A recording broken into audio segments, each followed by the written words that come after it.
So I'll just preface this by saying that this is a difficult thing to talk about. It's a difficult thing for us to hear, lots of emotion all around. And I understand that from the Christian perspective, we're kind of swimming against the culture here. We are going upstream. So I've tried to prepare kind of a summary presentation of all of the issues involved. We could talk about this in terms of this being a cultural battle. We could talk about it in terms of being a liberal or a conservative issue, political divides, but I hope that we begin to see that at its core, this is a spiritual issue. This is a spiritual battle. That's where we're trying to get to this evening. So I have asked Tim to pray for us before we get started this evening. Pray with you. Father, we thank you that we can get together, Lord, that we can look into your word and look into what our culture is doing. Lord, that you give us your word so that we have a resource. We don't have to go blindly into arguments or even discussions on what is right and what is not. Lord, thank you for you come here and bless Marty as he presents. Lord, I ask that you bless the discussion of mine. God, thank you again for your grace to us. In Jesus' name.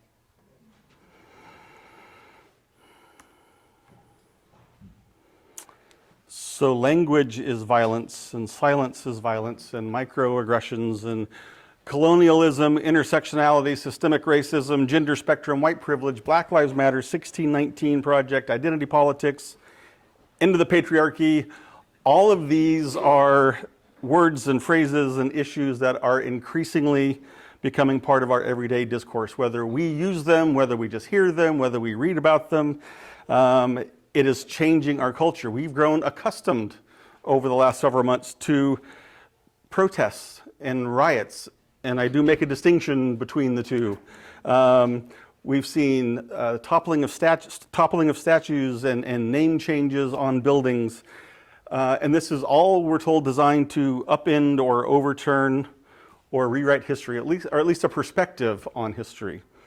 And it all falls under the banner of social justice, and I'm using that as a capital S and a capital J. It's this big umbrella kind of thing. And I think what confuses so many of us is that so much of what we're seeing and hearing seems just so angry. It's vitriolic, it's abusive almost, and a little bit ironic, if we're being honest, that people are using awful hate-filled speech and violence to condemn or counter what they see or what they feel is awful, hate-filled speech and violence. So it just seems like we're kind of stuck in this big loop.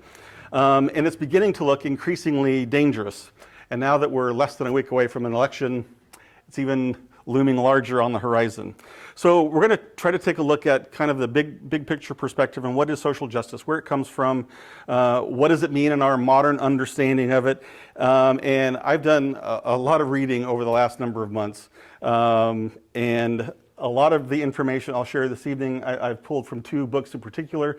One called Cynical Theories, How Activist Scholarship Made Everything About Race, Gender, and Identity, and Why This Harms Everybody.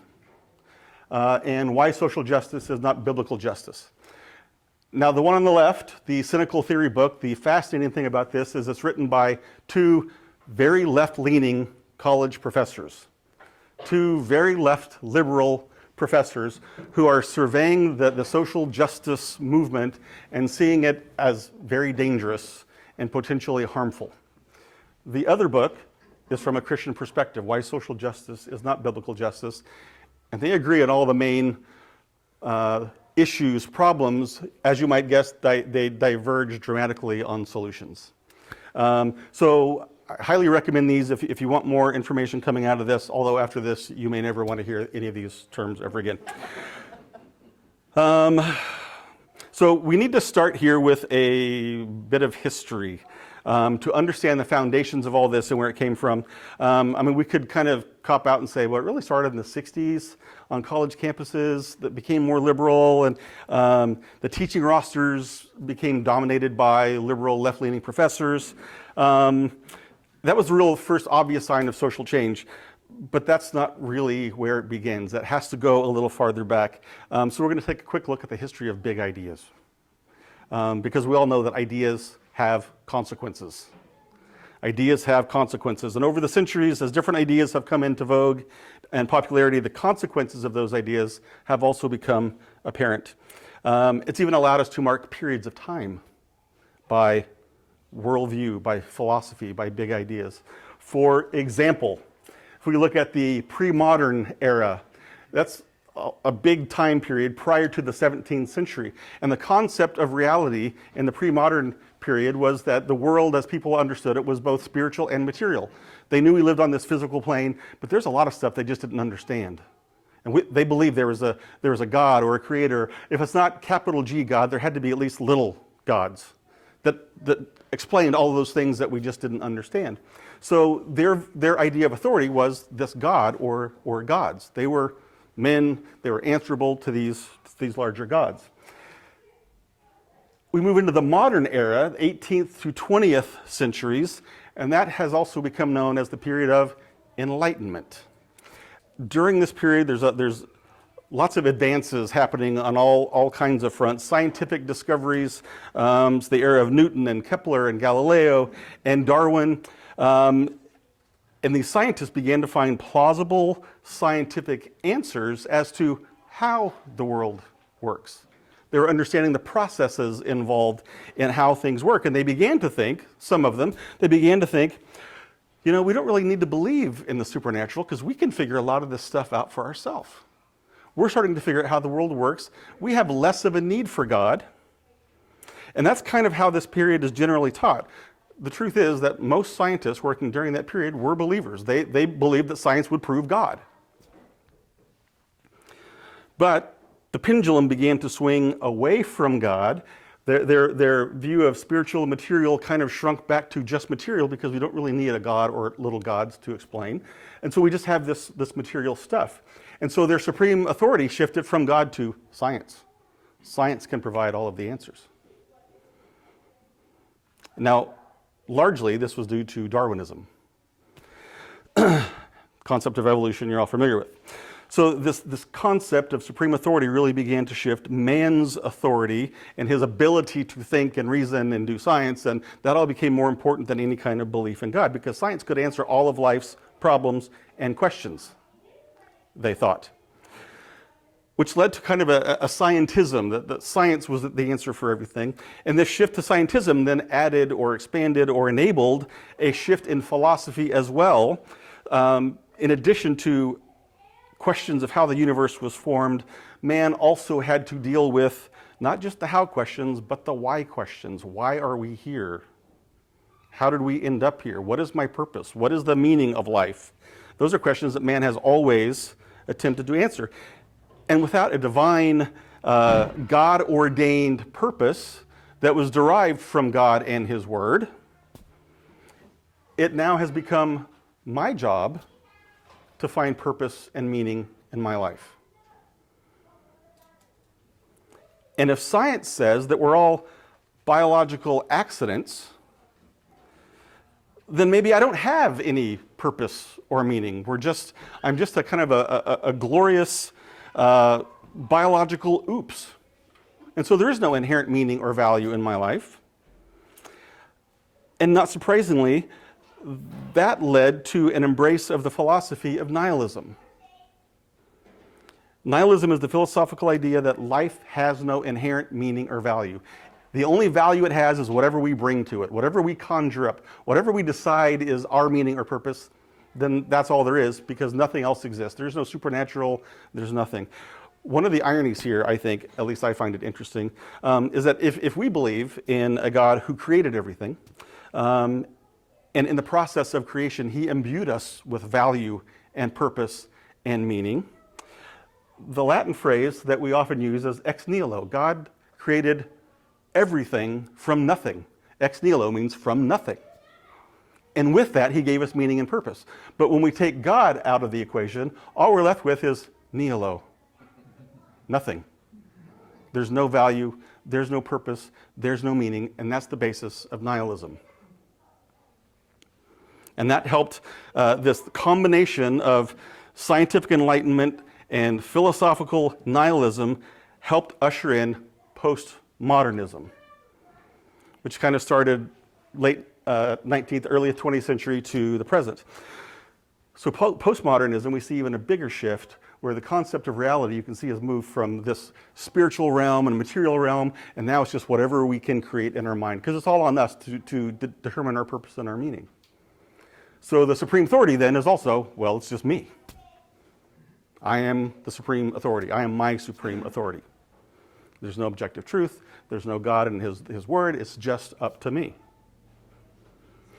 And the consequences of this were pretty extreme. Some time back, Supreme Court Justice Anthony Kennedy wrote, "Postmodernism is the right to define one's own concept of existence, of meaning, of the universe, and of the mystery of life." We get to whatever we think it means, that's what it means. We get to choose what we believe and why.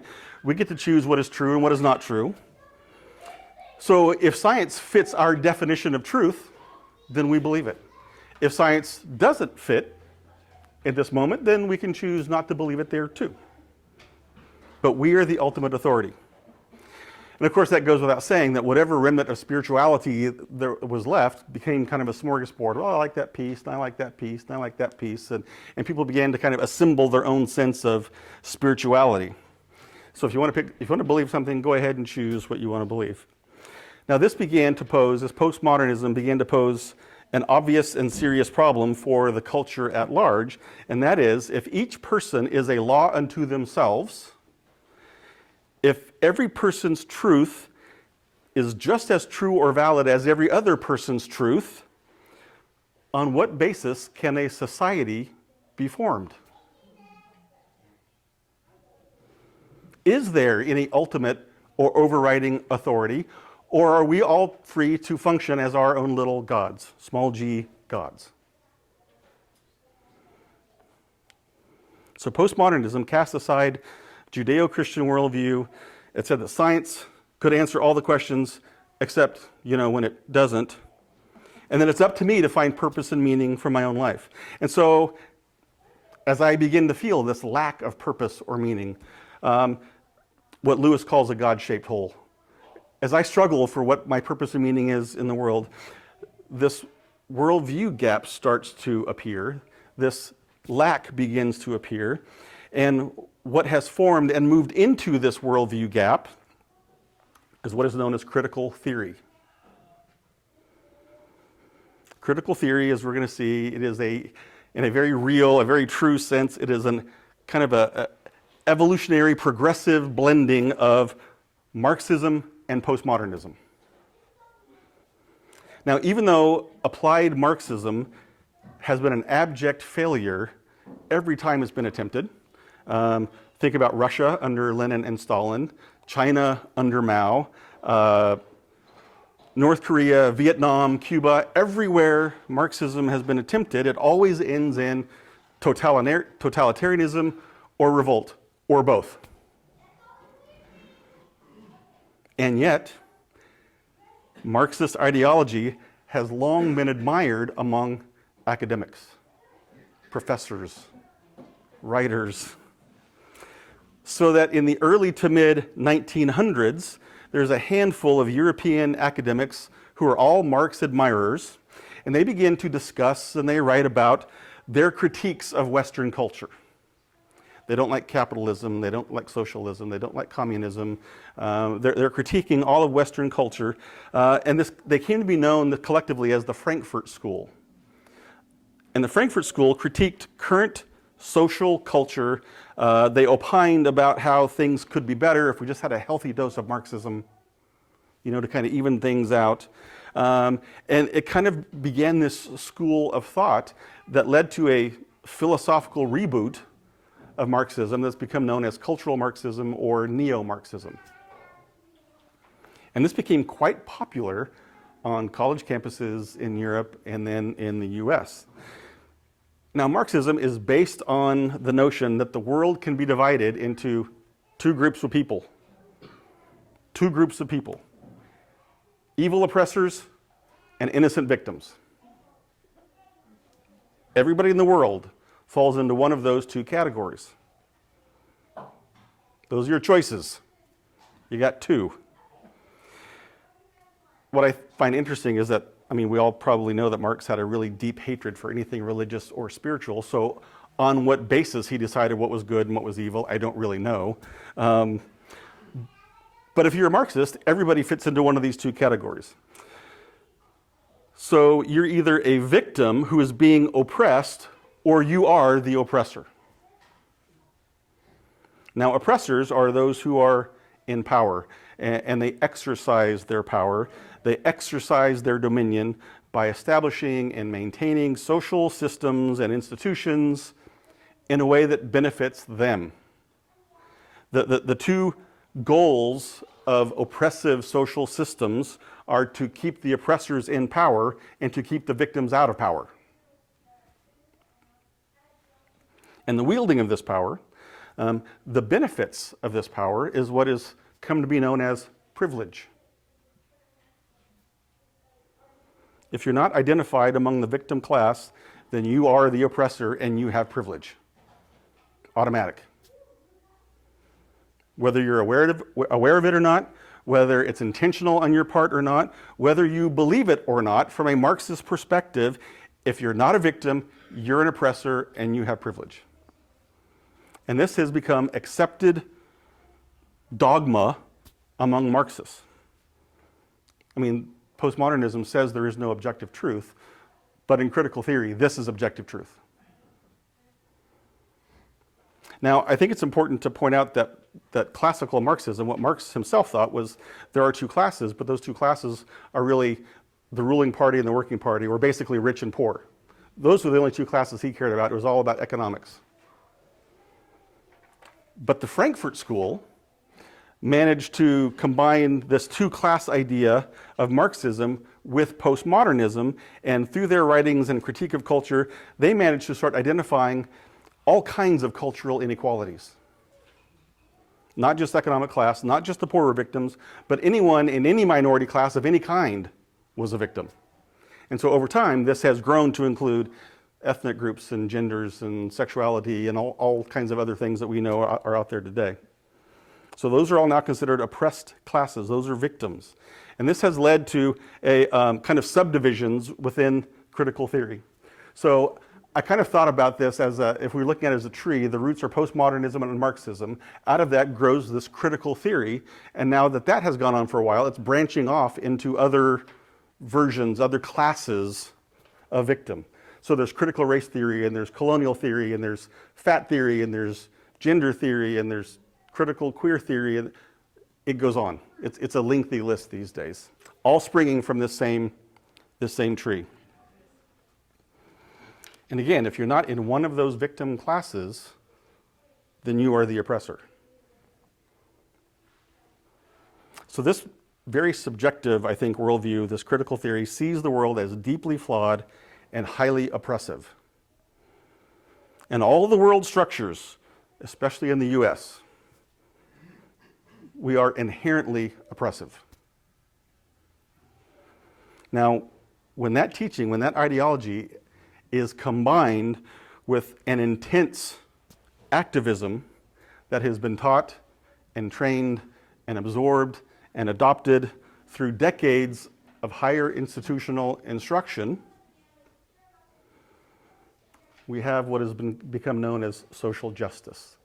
And the purpose of social justice is to chop down that tree, to fix all of those issues of inequality and injustice. So social justice is the activist part of critical theory. It's how we're going to fix all of these things.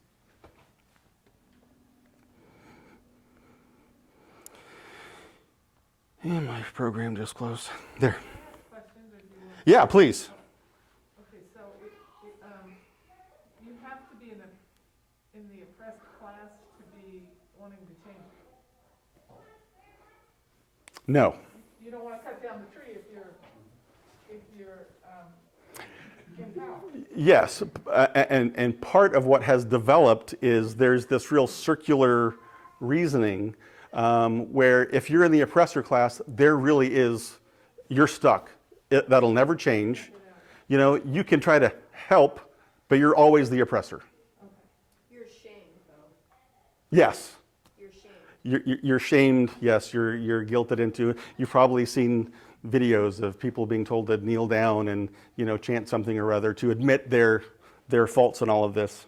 So what I'm just realizing is one of those groups basically is saying all the other groups are bad. So actually just chop down their part of the tree, but leave my part of the tree. Yes, and we will discuss that a little bit. Yes, it's fascinating, and like I said, this could be hours and hours of discussion. It's so involved and so overlapping, and so anyway, this big teaching, this perceived ability to correct all of these wrongs, to correct all the world's injustices, and to equalize all the inequalities, that has filled this worldview gap, especially in younger people. And those who have been most influenced by recent college experience. It's just the fact of it. And the stated goal is to recast, reshape everything, tear it all down, and start over. Every system is oppressive. It has to be destroyed and rebuilt. And we're going to rebuild it with a broader, more inclusive, all victim viewpoints considered perspective. And this has proven terribly appealing for lots of young people. Essayist Andrew Sullivan wrote, "For many, especially the young, discovering a new meaning for life is thrilling. Social justice ideology does everything a religion should. It offers an account of the whole, that human life and society must be seen entirely as a function of social power structures in which various groups have spent all human existence oppressing others. And it provides a set of principles to resist and reverse this interlocking web of oppression." Now, we've been seeing the implications of this developing over the last decade and more if we look back and, you know, are really paying attention. But just the appearance of all those things I mentioned at the beginning, that list of things, that's all been developing, you know, microaggressions and gender as a spectrum and use of words like privilege and colonialism. It's all been kind of fermenting and kind of bubbling under the surface for a while. And now it seems like in the last 6 months to a year, it's all just kind of exploded into the mainstream. So what I'm going to try to do is just take a somewhat quick look at various branches on that critical justice tree to help us, critical theory tree, to help us understand what it is. Because if you're like anything like I was when I started, there's a lot of things that just don't make sense. And this hopefully will help connect some of the dots. And then ultimately we'll talk about what we can do about it, if anything. But as we start looking at each of these branches, you'll see that there are a lot of commonalities among them because they are coming off the same trunk, right? So one of the early components, one of the critical components of critical theory or social justice ideology is that language itself is oppressive. Words only mean what the white power structure wants them to mean. And this is, again, kind of focused on the US because we seem to be getting the brunt of it. Words only mean what the white power structure wants them to mean. So language itself has to be deconstructed. It has to be torn down. We have to start over. If you think back, I don't know, 8 years, 9 years ago, there was for a brief time an emphasis in education on encouraging kids to expand their vocabulary. And one of the ways we thought this would work was, let's just not count spelling. Anybody remember this? This was a movement. Spelling doesn't really matter. We want to encourage them to use more words, bigger words, so we just won't count spelling. This was a kind of a subtle jab at deconstructing language. Another way of doing this is that we create new words. For example, the recent discovery, creation really, of all the gender pronouns. I have some of them listed there. Those are real things. Those aren't typos. Those are real gender pronouns there. So if someone chooses to identify as something other than male or female, they're free to choose whatever pronoun best suits them, even if it just means making up words. Because the words that we have just don't work. They don't fit. And so part of the idea is to refuse to use the language of the oppressors and then to confuse the language. That's part of tearing it down and deconstructing it. Another way to accomplish the language deconstruction is to constantly change the meanings of words. We'll talk about this a little bit later, but there are now multiple definitions of racism that have all been added in the last months. Perhaps you saw this recently if you were watching any of the Amy Coney Barrett hearings.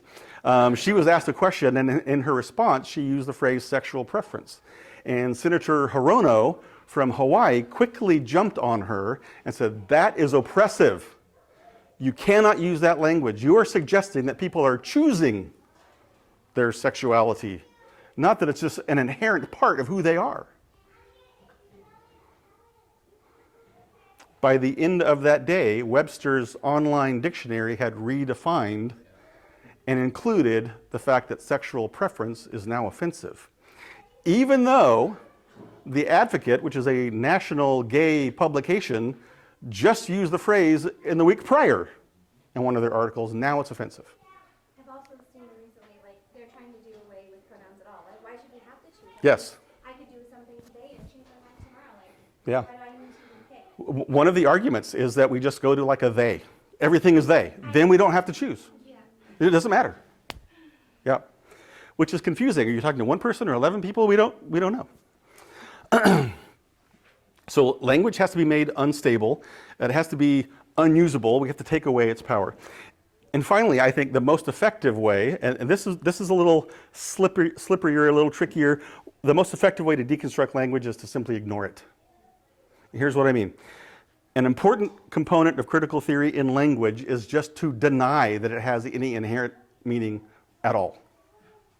So it doesn't matter what you say.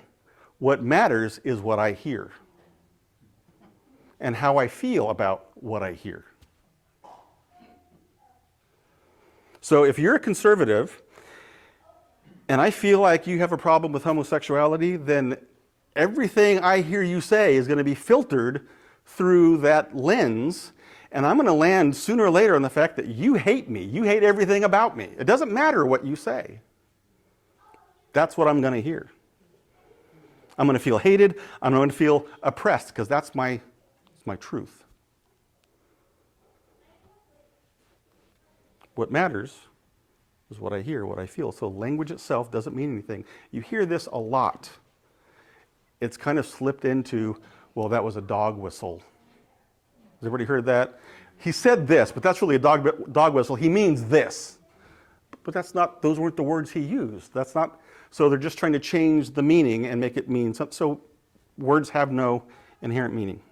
This is where also I think the idea of microaggressions comes in, right? Where you may think you're not saying anything offensive, but what matters is if I feel like you're saying something offensive, and then I can be bothered by it. I can be triggered by it. And this is kind of emblematic of critical theory in general. It trains people, specifically trains people to look for offenses from the oppressors, because that reinforces our victim status. So you can start to see that this is a very adversarial, combative kind of view of the world. And these are commonalities among all of the different branches we're going to look at. So I'm going to go the first one, the first branch that really kind of popped into the mainstream was post-colonial theory.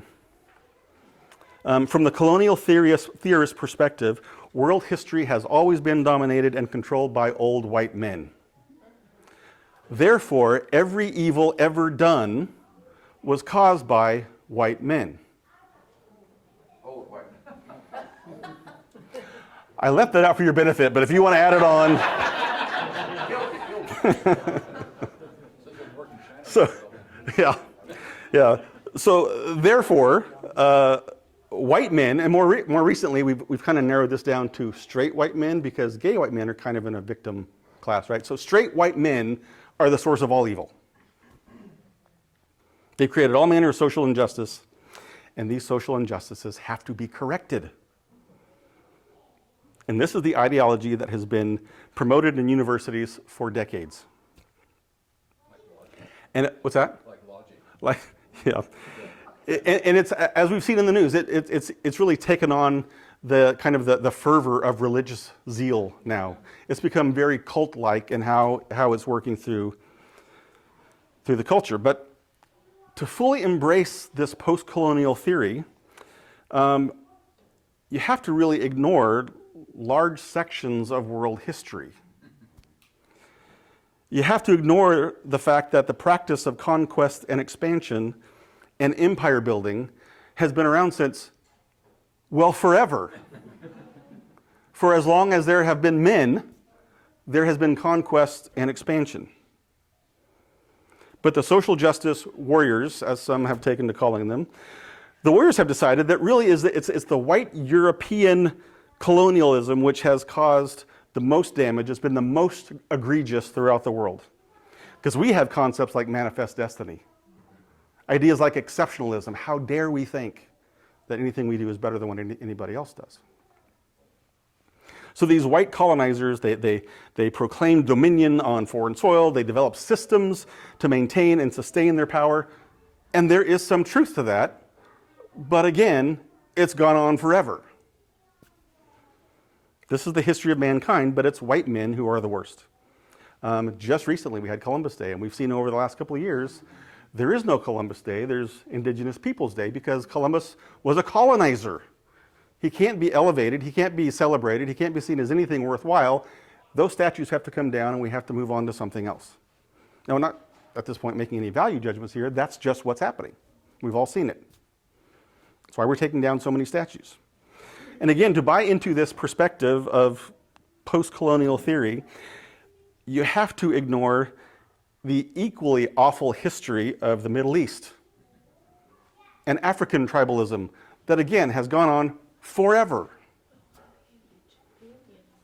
The Indians. And in fact, while we're focused on what has been done, you have to ignore, in the Middle East and in Africa, the ongoing tribalism and warfare and attack on women and homosexuals and all the other things that are still active in those countries. And the social justice crowd has ignored them. All of their energies are focused on the West and the US in particular. Now, when I say the West, I mean, white people for the most part. Because it's only the West, they say, that's presented themselves as superior to every other culture or race. We could argue that point. But what they've done is create this dichotomy between the East and the West. So that the key idea in post-colonial theories says that the West believes that we are rational, everybody else is superstitious. That we are honest, they are deceptive. We're normal, they're exotic. We're advanced, they're primitive. We're liberal and progressive, they're barbaric. That's the story that's told. Because there are just, again, two classes. So in this case, it's the West versus the East. And the West is the source of all the problem, has to be decolonized, it has to be deconstructed. We have to tear down everything and start over. One of the ways that they've set about to decolonize or deconstruct the West is to build up or elevate the East. There's a movement called Orientalism. And in practical terms, what this means is everything the East does is okay and everything the West does is bad. If you think about what's happened in the US over the last 40 or 50 years, consider the rise in popularity of things like yoga and Buddhism and meditation, which is now being taught in classes. Those are all very Eastern concepts that have all just kind of creeped into our culture, and those are all great things.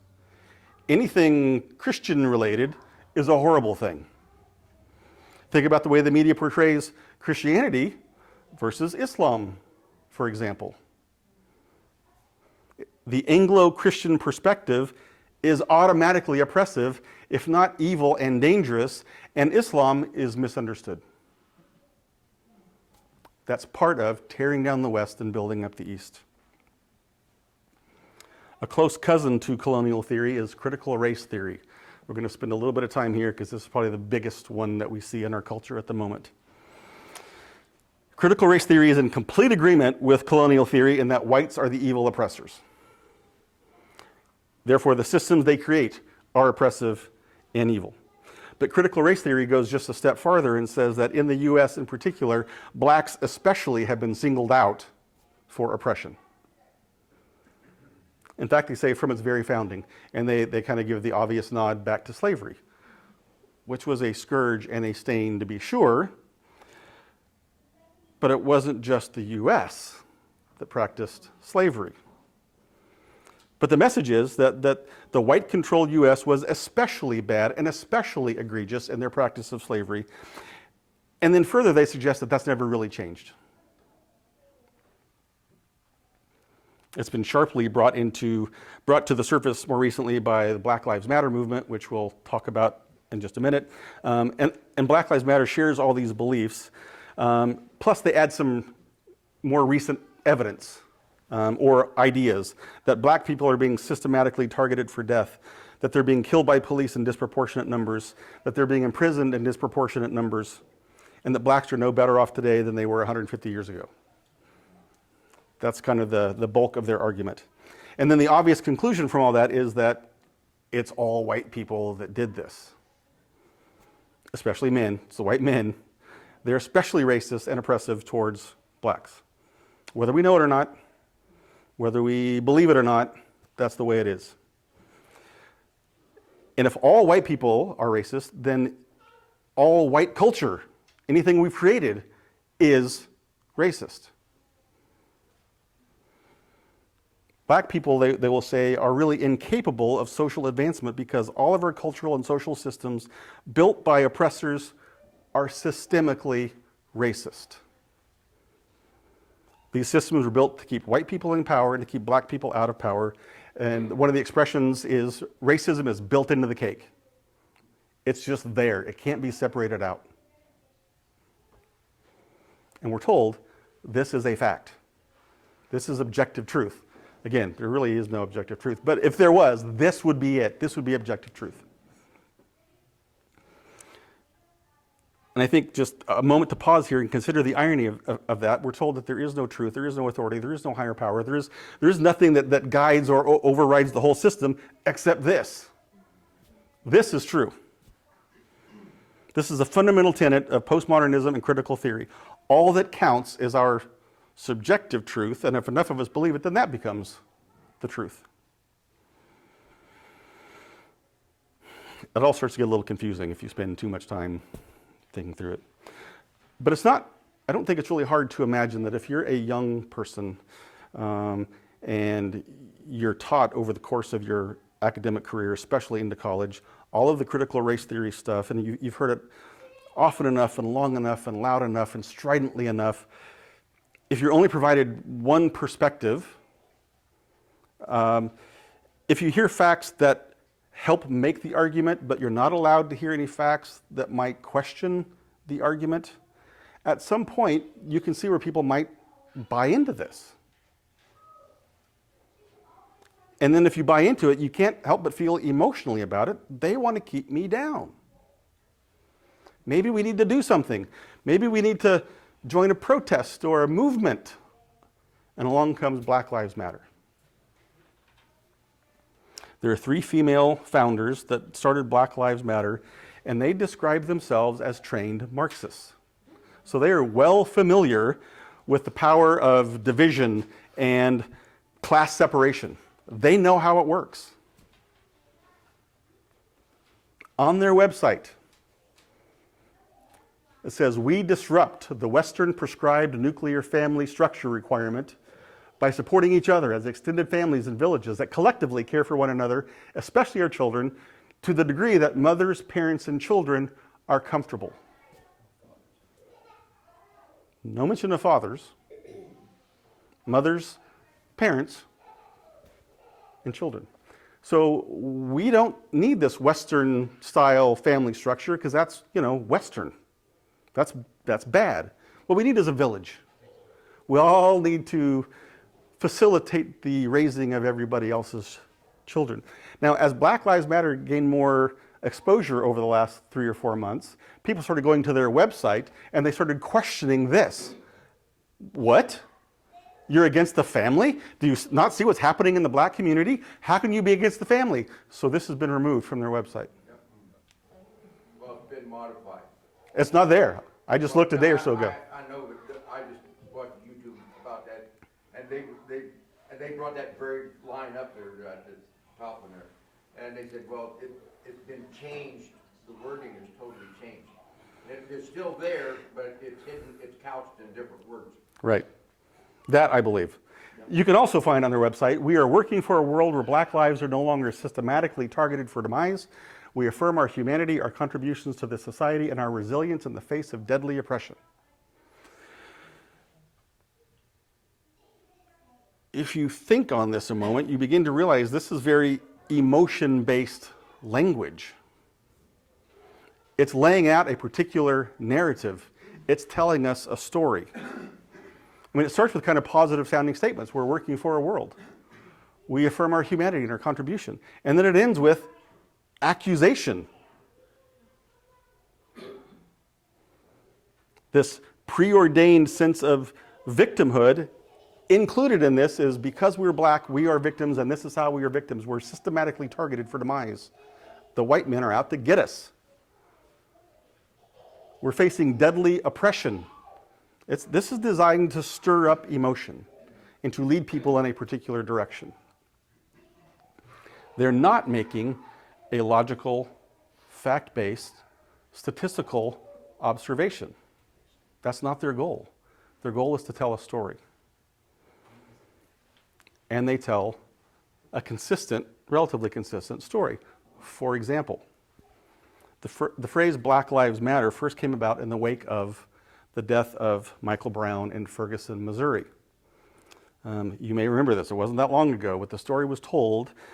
Witnesses said that Michael Brown was not resisting arrest. He had his hands up, and while he was in the process of saying, "Don't shoot," the white officer shot him. This started protests. The Black Lives Matter chant started at this point. And so because this became such a national event, there was a local investigation, a state investigation, a Department of Justice investigation. And through all of that process, all of those witnesses that say Michael Brown had his hands up and said, "Don't shoot," all but one, I think, changed their story. They didn't actually see that. That's what they heard had happened. That's what they'd been told had happened. And then the forensic evidence started to come in.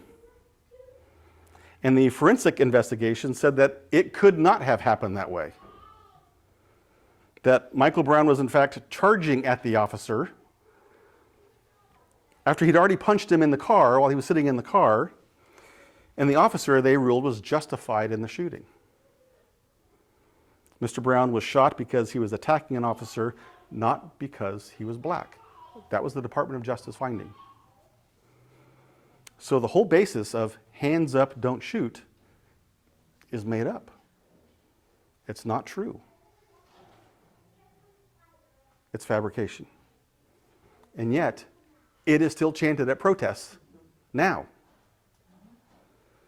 Because objective truth is less important than how I feel about it.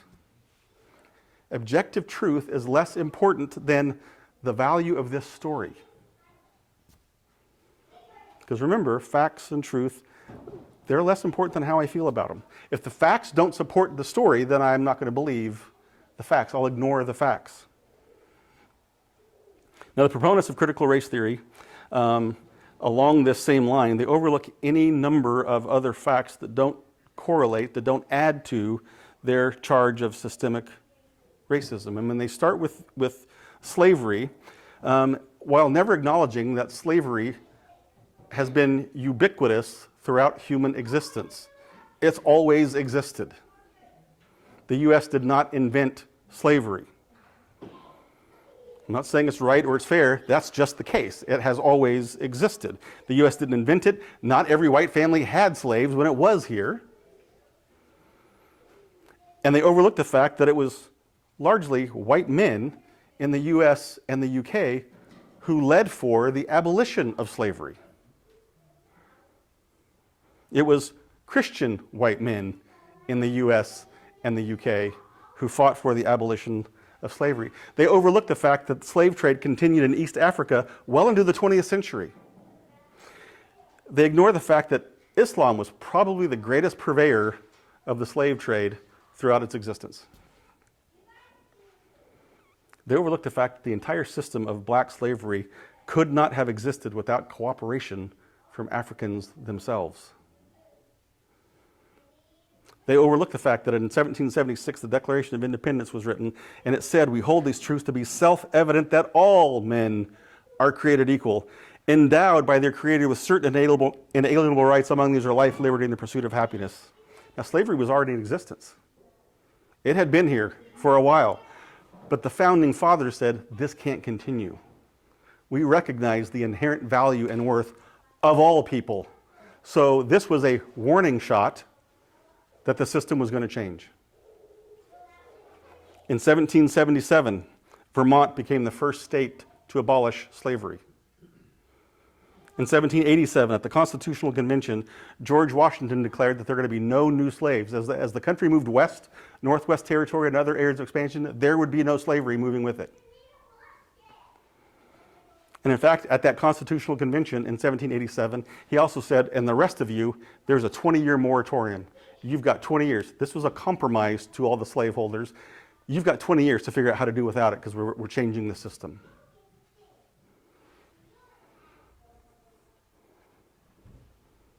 In 1790, Thomas Jefferson spoke out against slavery in the Virginia House of Commons, which is odd because he had slaves.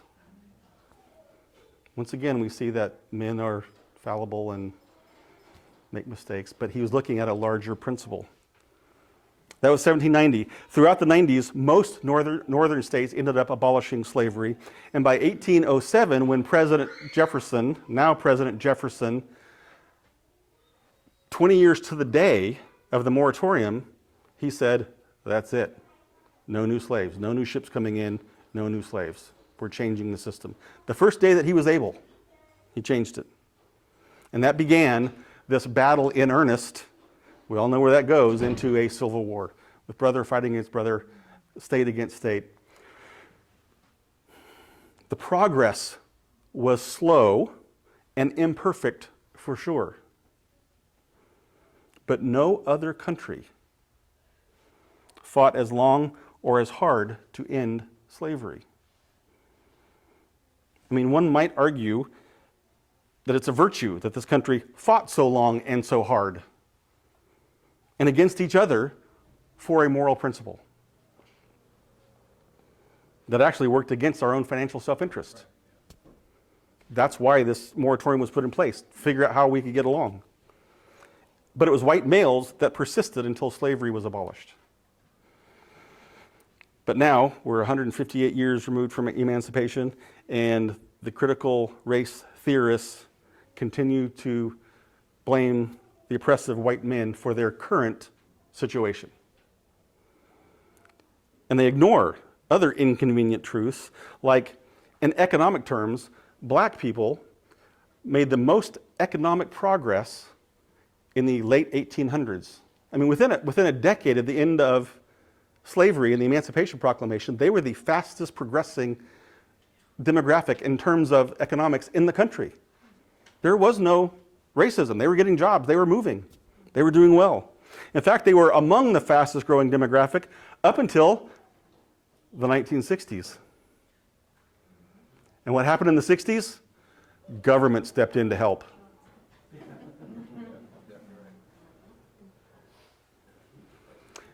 Now for you educators.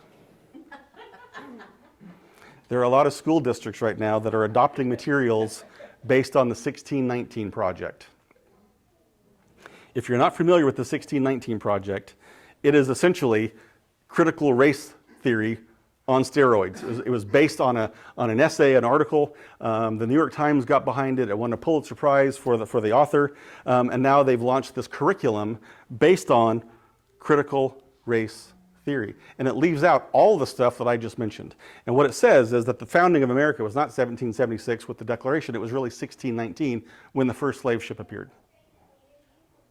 So our whole history, they argue, is slavery.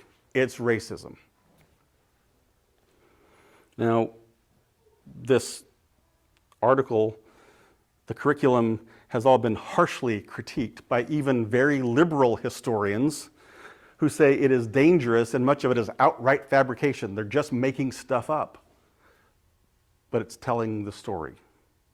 And it continues to be believed and advanced and now being taught in classrooms. It perpetuates the victim mentality and it keeps spreading. And it's designed to divide people and create hatred and mistrust.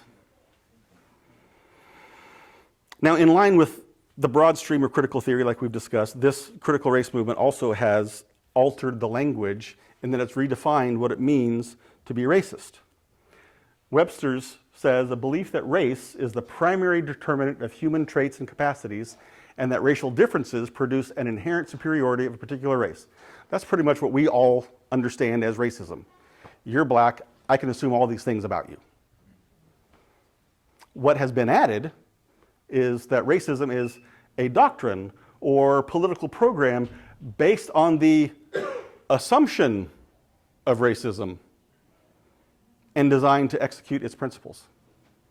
It's a political or social system based on racism. So no longer does anyone have to prove racism. There doesn't have to be a comment. There doesn't have to be an encounter, an episode. We can just assume that the whole system is racist. Now, this most recent change was made recently after the George Floyd death, when a 22-year-old woman complained to Webster's that their definition was not completely accurate and up to date. So this has just been recently added. So this concept of systemic racism has become pervasive. It's come up in presidential debates just recently. It has shown up in commercials. Perhaps you've read about all the corporations that have kind of jumped on the bandwagon here recently, and they're giving millions and millions and millions of dollars, contributing money to Black Lives Matter, which says they exist to tear those corporations down and start over. Sadly, even among the church, evangelical leaders, denominations, churches have embraced the concept. Because critical race theory tells a compelling, emotionally powerful story. Blacks are victims, have always been. Whites are oppressors, have always been. They ignore any signs of progress. It eliminates any historical context, and it's all done to divide and separate in a struggle for what they see as power. The oppressors have the power, we want it. Now, after going through all this, I am not suggesting that ours is a perfect society where racial problems don't exist. Far from it. We'll talk about that a little bit. But I am suggesting that by dividing us into oppressors and victims, the problems that do exist will never be solved. All of us know in our own personal life, our own moral growth, spiritual growth has come slowly. And national growth comes slowly, but it has come. Now, like I said, I spent a fair amount of time on the race aspect because it's taken the big spotlight lately. I'm going to mention a few of the other branches here. And again, you're going to see commonalities among them because they're all coming off from that same trunk. So let's look for a minute at critical queer theory. Now, if critical theory is about liberation from oppressors and from what is considered normal, then queer theory is liberation from what is normal as it regards sex and gender and sexuality. Again, it's based on postmodernism, so queer theory suggests that, in fact, sex, gender, sexuality, sexual preference, whatever, none of that even really exists. Those are just categories that we made up. None of those are real things. They're artificial, they're culturally created categories, they are not objectively true. So when anyone suggests or imposes or suggests someone is male or female or bisexual, or that's oppression. If you're going to label me with your category, that's oppression. I mean, the idea that sex is limited to do either just male or female, it's oppressive. The idea that gender is either just masculine or feminine, that's oppressive. And sexuality, whether it's straight or gay or lesbian or bisexual, or any category that people try to impose on someone else, that is oppression.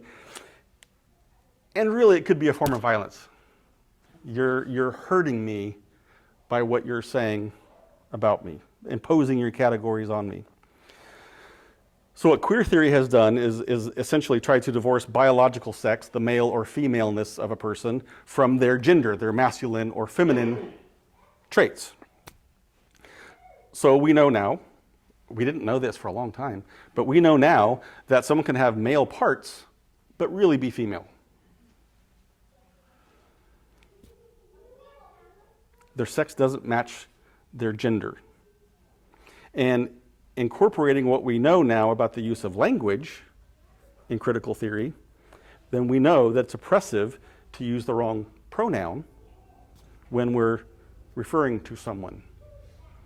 Whatever their identity is, it's easy for us to use the wrong pronoun because they could have made one up and we just don't know what it is. Now again, we're not really making any value judgments here. We're just saying this is what's happening, and it makes it really hard to understand what people are thinking and how they're trying to struggle with some of these issues. Underneath it, what's underlying it is the fact that what I feel to be true about myself is more important than what you think about me, or what science even, what biology seems to suggest. How I feel is more important than all of those other things. That takes precedence. So in keeping with the Marxist two-class categories, you're either a victim or an oppressor, so that if you disagree with my lifestyle or my choices, my identity, you're oppressing me. Now, I think it's important to point out that whatever category or branch we're looking at on the tree there, colonial theory or race theory or queer theory, because it has been portrayed as us versus them, or at least two classes of whatever we're talking about, this starts to take special significance with queer theory, because your victim status is based on how you are different from the oppressor group.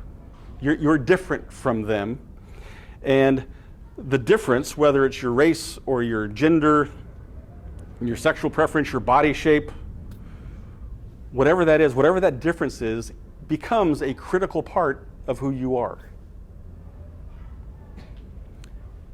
Your victimhood is dependent on your identity as the other, the not normal. You with me?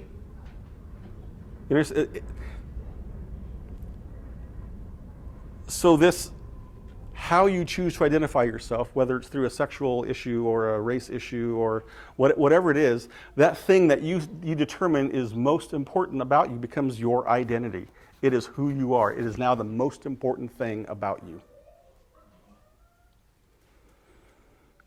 And I think that more than anything else, really trying to understand and come to terms with that, more than anything else, I think that explains why when a Christian might say, I believe what the Bible says about gender, that it's male and female. I believe what the Bible says about homosexuality, that God created man for woman and woman for man, and any sex outside of marriage is a sin. When a Christian says this, then someone who identifies as gay or bi or trans or whatever, what they hear, what they feel is, you hate me. If my perception of myself is based on identifying as a gay man, and you say you think homosexuality is wrong, you hate me. Because the most important thing about me is my gayness. And I think we've missed that connection at times. We've struggled with that. And this has become the essence, the core concept of identity politics. When one attribute or a collection of attributes or traits or choices even becomes the central pillar of who we are. when we allow it to become our primary identity, our primary sense of self, then we tend to congregate or associate with those people who are most like us. We move into our tribe, our group of people. And anyone who disagrees with us, or even anyone who's not overwhelmingly supportive, they're the oppressors. You see how that process begins to take shape? The same thing has developed for critical fat theory. What started off several years ago as just body shaming, where someone said, well, they're too fat, or they're too thin, or they're too tall, or they're whatever, it's evolved into this scholarship area that says we shouldn't just accept that people are fat, we should embrace it, we should encourage it. They actively encourage it. And anyone who questions is oppressive. Anyone who suggests that health science says there are possible health issues associated with obesity, that's oppressive. That's hatred. So again, when science suits postmoderns, they're okay with it. When it doesn't fit their narrative, they're opposed to it. And this is really interesting now, I think. I actually looked, I haven't really read any articles about this idea that we are to embrace obesity in the age of COVID, when obesity is one of the leading comorbidities. I mean, we read every day there are possible health risks associated, but they don't want to hear it. They'll deny it, ignore it. Now, there are lots of other branches of this critical theory tree. There's feminism and gender studies and disability studies. Have we heard about this one? Disability studies go so far as to suggest that if we tell someone, there's surgery to correct your eye problem, that could be oppressive. Who are we to take away their disability from them? There are surgeries to correct the cleft palate. How can you say that to me? This is part of my identity. And for those who don't have disabilities, I mean, we all have them, they're just not all obvious. For those who don't have disabilities, we are guilty of ableism.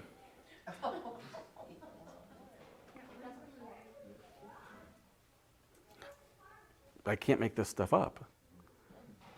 Well, yes, you can. So, if I thought long enough about it. So, even mental health issues, some are suggesting that we should not treat schizophrenia, we should not treat paranoia, we should not treat mental health issues because that's part of their identity. Why would we want to change them? Yeah. One of the other areas on the critical theory tree is intersectionality. This is becoming a bigger word.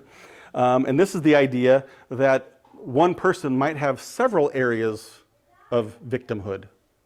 So if I am a woman, that's one area, because women are more oppressed than men. See, you got that one. Women are more oppressed than men. If I'm a black woman, I got 2. If I'm a black gay woman, I got 3. If I'm a black gay left-handed woman, so you can see how we continue to add on these victim status categories. And what's happening, that the cynical theory authors suggest that it's becoming so fractured and all these groups fighting for autonomy and power that it may just implode upon itself at some point and just go away. It's becoming so fractured and competitive. It's a very strange thing. Isn't there more status to the more? Absolutely. It is a competition. The more victim categories you claim, the higher your status is in that community. Does that give you more power? Well, theoretically, yes, but More oppression. So some of the common threads through all this you probably picked up on. The idea of knowledge itself is a construct of those in power. We can only know the things that we know. We can only know the things that we have experienced. Our own lived experience, that's all that counts. That's the only knowledge that we have. So experience trumps knowledge. If you've been at this church for more than a couple of years, you've heard us say a couple of times, we're becoming an emotion-based culture. This is what's happening. Our experience, our emotion trumps knowledge. Therefore, all knowledge claims and values from all cultures are equally valued, and collective experience of our little tribe, that always trumps individuality and universality. So we don't care about you as a person, we don't care about your country, but our little tribe, we're the ones that have all the answers because we've got the shared experience among us all. That's what I'm looking for. It's divisive. It's very divisive. The categories of sex and gender and sexuality are all contrived to serve the power structure, and we know for sure now, we all know that language is dangerous and unreliable. Which gets us down to the critical theory section here at the bottom, starting, we're going to say, 60s till now. But our concept of reality now is systemic oppression. We all live in this world of systemic oppression. And the reality is, although it's not presented this way, we could all claim victim status of some kind or another, but we don't fit those preordained acceptable categories. And so the supreme authority that we have is me and my tribe, the people who are like us. We decide what is best, what is right. Marty, Yes? so more or less the more noise that you can make in your tribe makes you head dog. That's right. Is that correct? That's right. You get the talking stick. Yes, you get the, yes.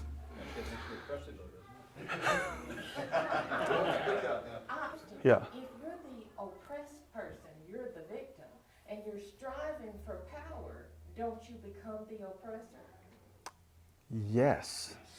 It's the inherent flaw in this system. It's the inherent flaw in this system. The logic is oppressive.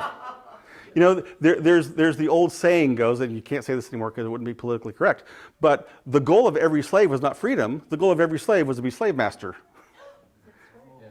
They wanted to be the one in charge. It wasn't just freedom. They wanted those roles to reverse. This is what's happening here. And so again, the cynical theory writers, the liberal progressives are saying this whole system could just implode on itself because it all is going to become competitive and power struggle. And well, you were a victim, but now that you're in charge of this group, you're the one that has power, and it's just going to feed on itself and fall apart. Isn't this implosion anarchy? So all of these social injustices that exist in the world all have to be eradicated. We have to establish all new systems based on a more just and inclusive and fair and moral framework. And Christianity... But morality is oppressive. What's that? But morality is oppressive. Well, and yes, they use that language. I agree. But Christianity, I think, actually agrees with a lot of those ideas, that cultures and systems and institutions are flawed. I don't have a problem with that. We very much disagree on the reasons for it and the solution to it. If the goal of the theorists is to rebuild a more just system, this begs the original question we started with, based on what standards of justice and morality and fairness? We've come full circle. Who gets to decide what's fair? Who gets to define what is fair? If individual experience trumps collective knowledge, then it's impossible to establish even a community of shared values, much less a society or a nation. If it's up to us, it won't happen. It becomes a free-for-all. So again, let me be very clear here. Does racism exist in America? Yes. Does bigotry and bias and intolerance exist in America? Yes. But Christianity suggests that the problem is not white men, the problem is All men. We are all flawed. We are all sinners. All men everywhere. White men in Africa, black men in Ethiopia, Latino men in Guatemala. According to God's word, we are in an international spiritual pandemic. We've all got a problem. And expecting flawed, sinful men to build a flawless, perfect society will never happen. But we see what happens when the culture as a whole, or as a large segment anyway, rejects God. When we reject his solution for our sin problem, then we are continually building our house and our systems and our institutions on shifting sand. True. And it's doomed to failure. That has always been true, and what we are experiencing is not new. It may be new for us, but it is not new. Romans 1. Who knew I was going here? Everybody. For the wrath of God is revealed from heaven against all ungodliness and unrighteousness of men, who by their unrighteousness suppress the truth. For what can be known about God is plain to them because God has shown it to them. For his invisible attributes, namely his eternal power and divine nature, have been clearly perceived ever since the creation of the world and the things that have been made, so they are without excuse. For although they knew God, they did not honor him as God or give thanks to him, but they became futile in their thinking, and their foolish hearts were darkened. Claiming to be wise. Go back and read some of these critical theorist scholars. Claiming to be wise, they became fools and exchanged the glory of the immortal God for images resembling mortal man and birds and animals and creeping things. Therefore, God gave them up in the lust of their hearts to impurity, to the dishonoring of their bodies among themselves, because they exchanged the truth about God for a lie. And they worshipped and served the creature rather than the Creator, who is blessed forever. Amen. What starts to become apparent, I think, is that the lie that's being embraced here, that there is no objective truth, that I am my own supreme authority, I don't have to answer to anybody, I can live my life the way I want to with no consequence. I am small g God. It's the same lie that Eve embraced in the garden. This is nothing new. As Christians, we embrace the idea that the lives of black people matter, because we believe that everyone created in the image of God matters. But we should not embrace the hopeless, nihilistic worldview that's become associated with the slogan. We will not embrace or accept any empty philosophy of man. These are at best false gospels, and they are at worst doctrines of demons. And we need to be aware. So as Christians, as the church, we are still called to follow God's law and not man's mandate. We don't follow the cultural flow. God requires of us that we do justice. We love kindness, and we walk humbly before God. Now, there are numerous examples throughout Scripture on what doing justice means. Helping the wounded man along the roadside, regardless of his race or ethnicity or sexual preference or anything else. Helping someone in need of help. If someone's got 2 shirts and you see somebody without one, you give them your shirt. If you have plenty of food and you see somebody without food, you give them food. You don't collect more tax than you should. You don't extort money. I mean, there are so many examples, and it's all been summarized in one really easy to remember command. Love your neighbor. Love your neighbor as yourself. We are called as Christians and as a church to do these things here and now. And this really is incremental justice. We are seeing a small wrong and trying to make it right. It is a justice when we do these things.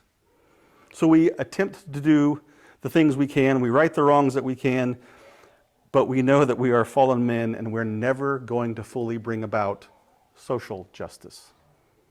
So we keep our eyes fixed on incremental justice, what God places before us. We won't solve all the problems, but God can, and He will. So we're supposed to help here while we can, where we're called, and to understand it's not our job to root out all evil. But we love our enemies and our neighbors. We don't hate those who hate us. We don't give up on those who have rejected the truth for a lie. We pray and hope that their eyes are opened. We grieve with those who are grieving, because I think there's a lot of pain behind most of that. And we prepare and study so that we can give hope to those who have no hope. So we study our Bible. We get so good at knowing truth that the lie is easy for us to identify. And then we search our own hearts and we see what sin lies within us, and we repent. Not for the sins committed by others generations ago. We don't have to answer for that. We have to answer for us. We repent for our fear of those who aren't like us. We repent for our complacency as Christians, for not loving our neighbors as we ought to. We repent for our failure to see others as Christ sees them, people who are of inherent value and worth because they are created in God's image. We need to repent for not being as active as we should be in searching out the lost sheep. And we understand that the popular culture is telling us a story, but the Bible tells us a better story. Revolt and overthrow and protests will not change their narrative, but belief in Jesus and the transforming power of the message of the gospel will change everything. Now, I will admit to you, it has become really easy to write off protesters and those claiming victim status in whatever area.